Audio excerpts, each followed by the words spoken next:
Bonjour à tous.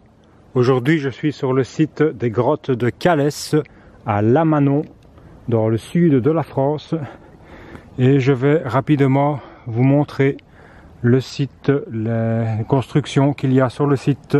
Il s'agit d'un site troglodytique attribué officiellement. Alors ici on va trouver diverses explications. Certains archéologues nous parlent de périodes préhistoriques et d'autres nous parlent d'époque médiévale. Et comme à l'habitude, en ce qui concerne ce type d'architecture troglodytique, l'archéologie moderne n'est pas d'accord concernant les datations de ces vestiges, de ce style d'architecture troglodytique qui, je vous le répète, existe un peu partout dans le monde. Alors, comme à l'habitude, ces vestiges ont un aspect général de pâte à modeler. Regardez ici, c'est vraiment flagrant. Alors on pourrait dire oui, c'est parce que ces vestiges se trouvent dans des roches très friables, mais pas du tout, puisqu'on va retrouver par exemple des cartrouts, donc des ornières de chariots, qui pour moi font partie du même style d'architecture, dans des roches beaucoup plus dures, telles que le basalte par exemple.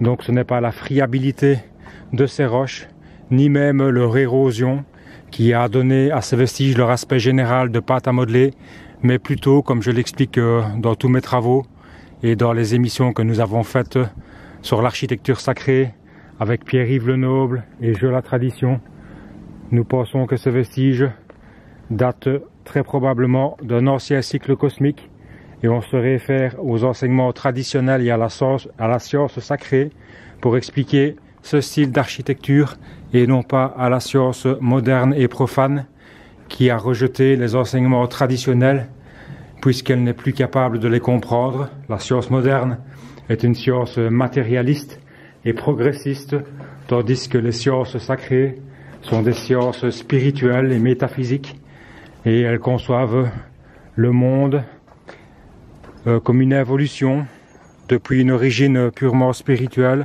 depuis le principe originel comme on dit. Et cette chute se déroule à travers le temps et à travers des cycles cosmiques, différents âges de l'humanité. Il y a l'âge d'or, l'âge d'argent, l'âge d'airain et l'âge de fer.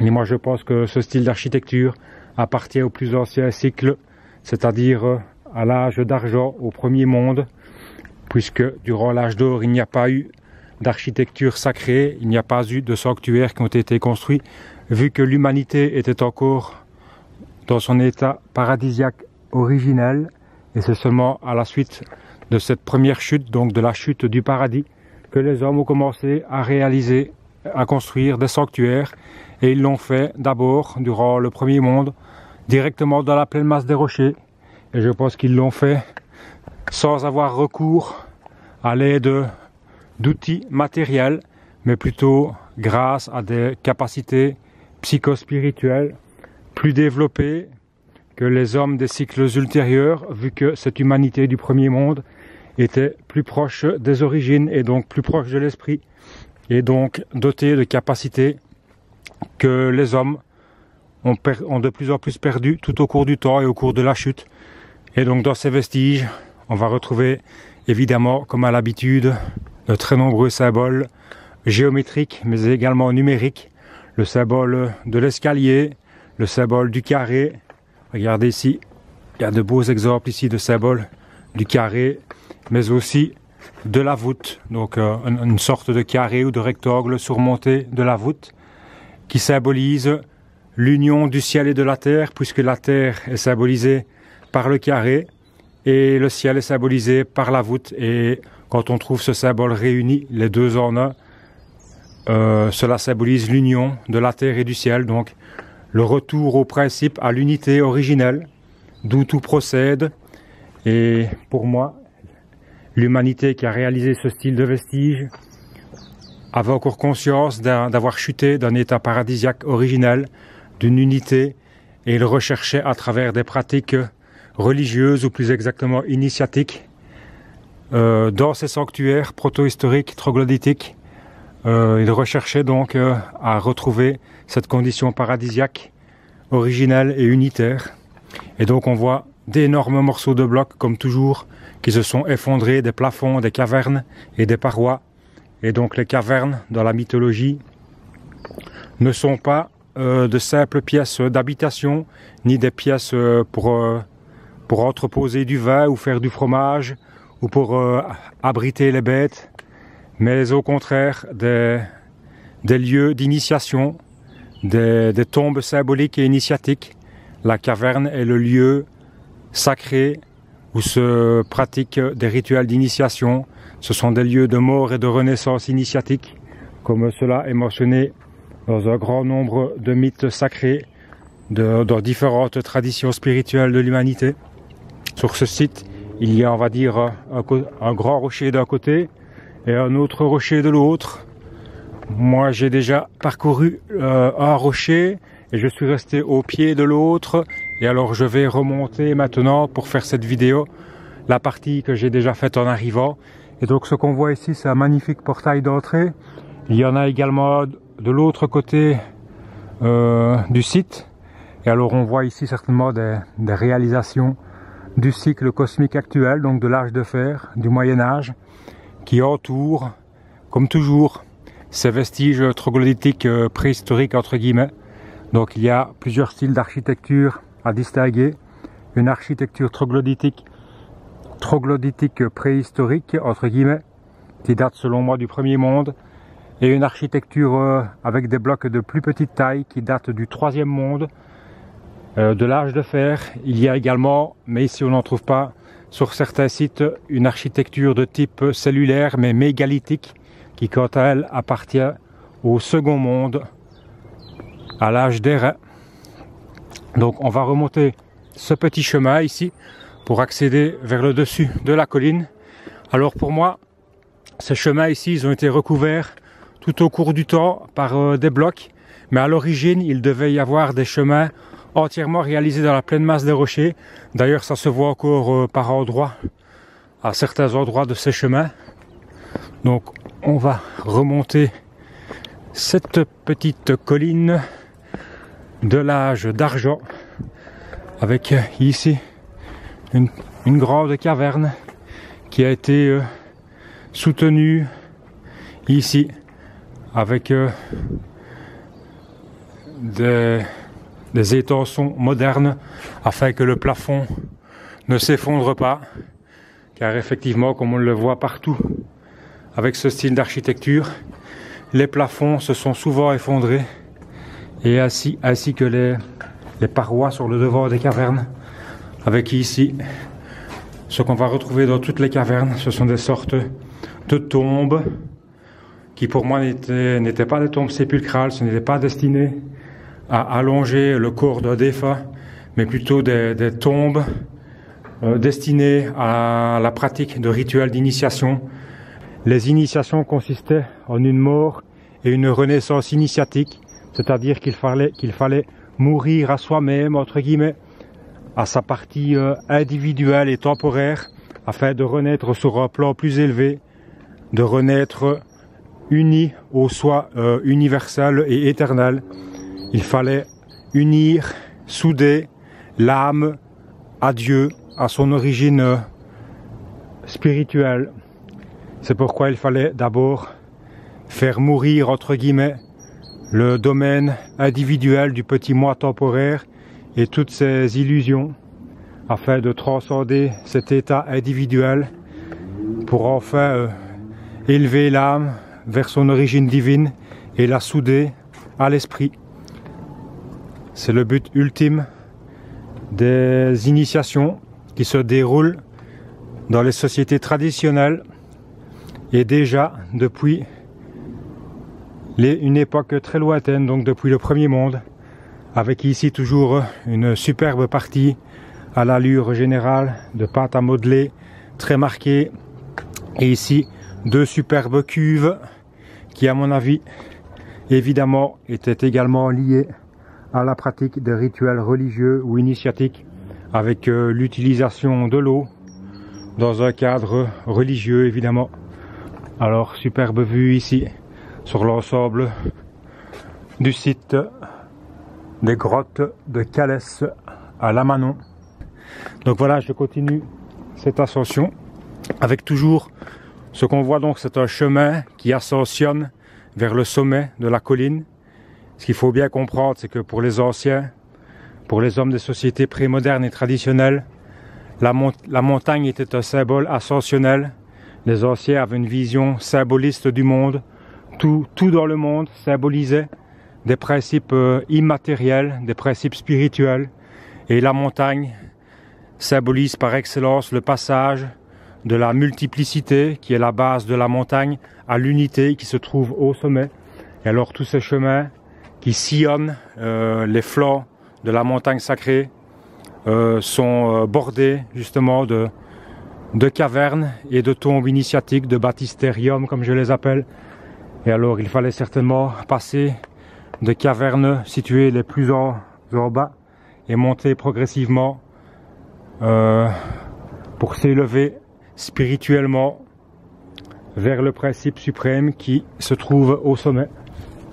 Donc ces cavernes sont très détériorées et ce que l'on voit souvent à l'intérieur, ce sont des sortes de croûtes noires qui les recouvrent, car je pense que dans ces cavernes on utilisait non seulement l'eau à des fins de baptême religieux, de purification, des rites de purification avec l'eau, mais également l'élément feu qui devait également être présent au cours de ces rituels d'initiation.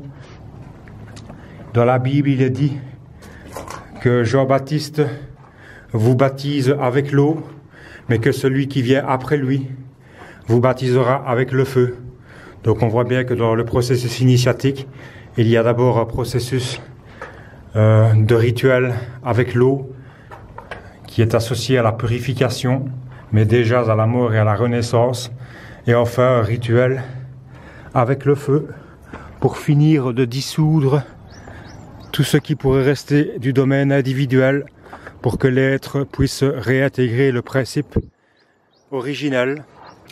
Et alors certains auteurs de la tradition nous disent même que les corps des plus anciens hommes n'ont pas forcément laissé de traces physiques sur Terre, puisqu'ils ont certainement réintégré entièrement l'unité, le principe originel au cours des rituels d'initiation.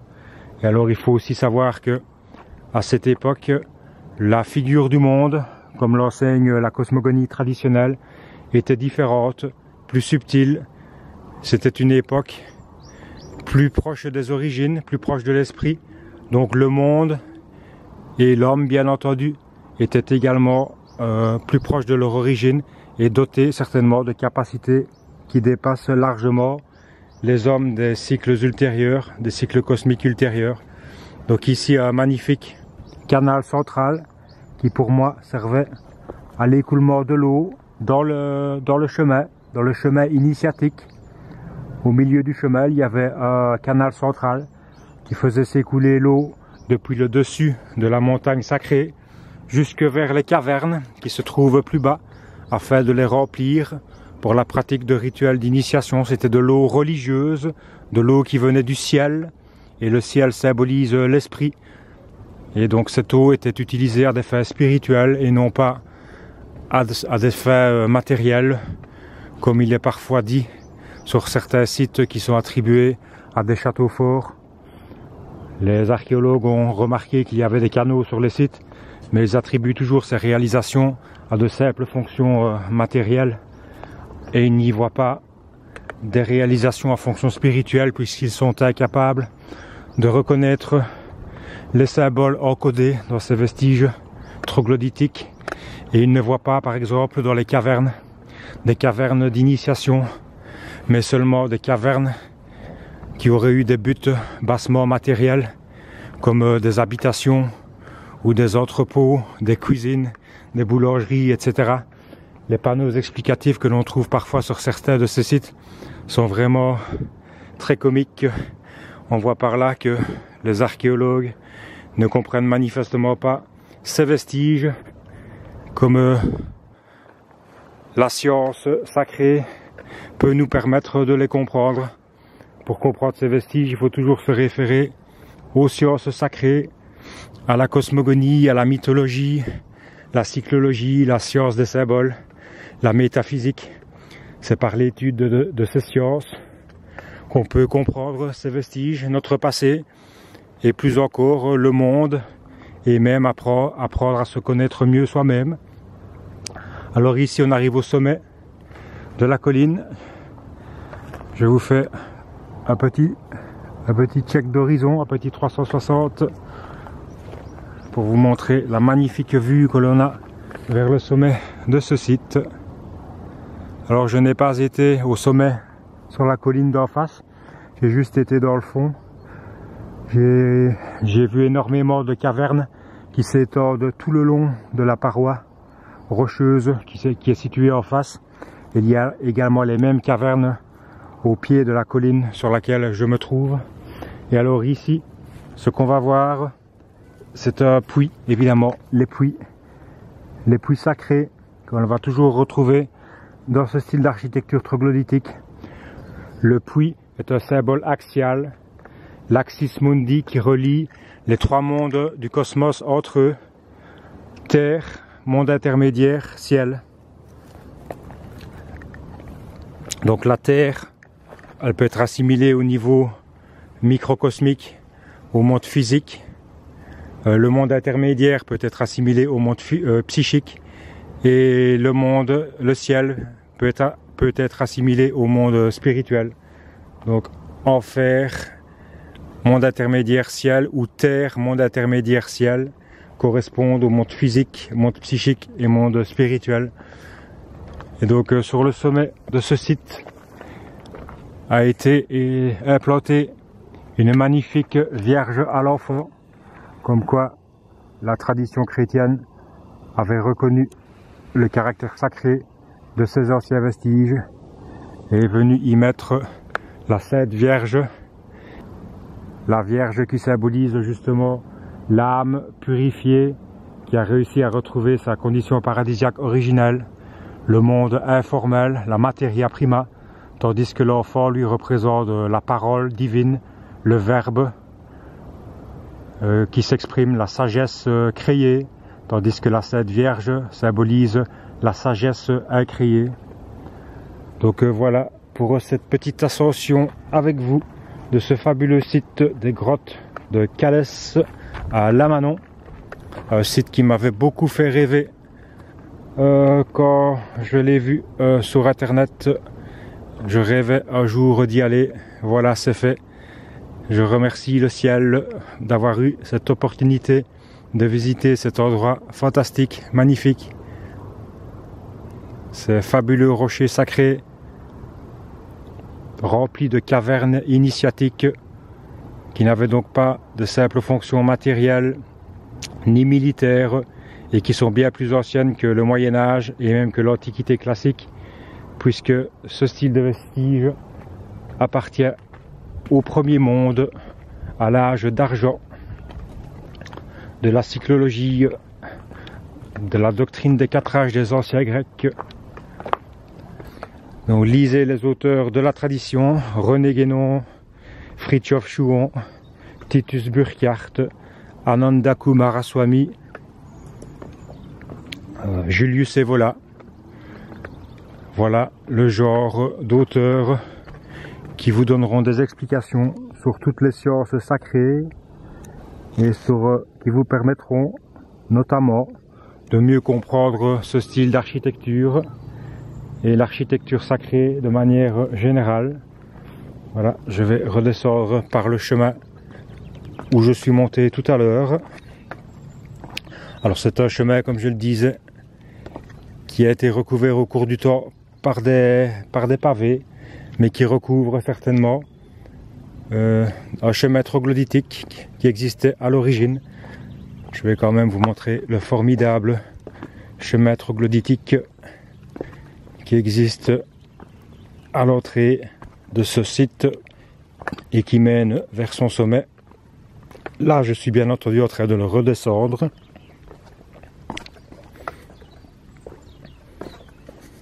Là, je vous laisse admirer un petit peu Ces vestiges incroyables où tout est réalisé dans la pleine masse des rochers qui sont encodés de symboles géométriques. Ces petites niches entre guillemets n'ont jamais eu de fonction matérielle. Ce sont des symboles qui font partie des plus anciens symboles de l'humanité. Les plus anciens êtres humains utilisaient des symboles géométriques et numériques. C'est seulement à partir de l'Antiquité classique qu'ont été utilisés dans l'art et l'architecture des symboles anthropomorphisés. Sinon, avant cela, les symboles étaient beaucoup plus simples, entre guillemets. Et les hommes avaient beaucoup plus facile de comprendre directement des vérités d'ordre métaphysique que les humanités des siècles ultérieurs qui ont dû recourir à beaucoup plus de formalisation, on pourrait dire, du symbolisme. Tandis qu'à l'origine, tout était simple et les hommes de l'âge d'argent du premier monde avaient beaucoup plus facilement accès à des grandes vérités universelles et métaphysiques que les hommes des siècles ultérieurs qui ont de plus en plus difficile de comprendre le symbolisme et pour en arriver finalement à notre époque moderne où les hommes ne comprennent plus du tout ce qu'est un symbole, et notamment les historiens et les archéologues, qui attribuent ce style de vestiges encodés de symboles fondamentaux géométriques à de simples vestiges qui auraient eu, à de simples constructions qui auraient eu des fonctions bassement matérielles. Allez, je vous laisse sur cette fabuleuse chaussée troglodytique, chemin troglodytique, la voie spirituelle, le chemin qui symbolise justement la quête de l'être en quête de connaissance. C'est l'être, le chemin symbolise l'être en recherche et les escaliers symbolisent l'ascension spirituelle. C'est également un symbole axial, un symbole qui fait l'union entre la terre et le ciel ou entre l'homme et Dieu. Merci d'avoir regardé cette vidéo, j'espère que cela vous a plu. N'hésitez pas à vous abonner sur ma chaîne. N'hésitez pas non plus à visiter mon blog qui s'appelle axecosmique.wordpress.com sur lequel j'ai repris plus de 300 articles des auteurs de la tradition afin d'essayer de transmettre cette sagesse traditionnelle à notre époque profane et matérialiste avec les moyens actuels. Et rendez-vous également très prochainement pour d'autres vidéos et d'autres émissions certainement sur l'architecture sacrée. Salut à tous!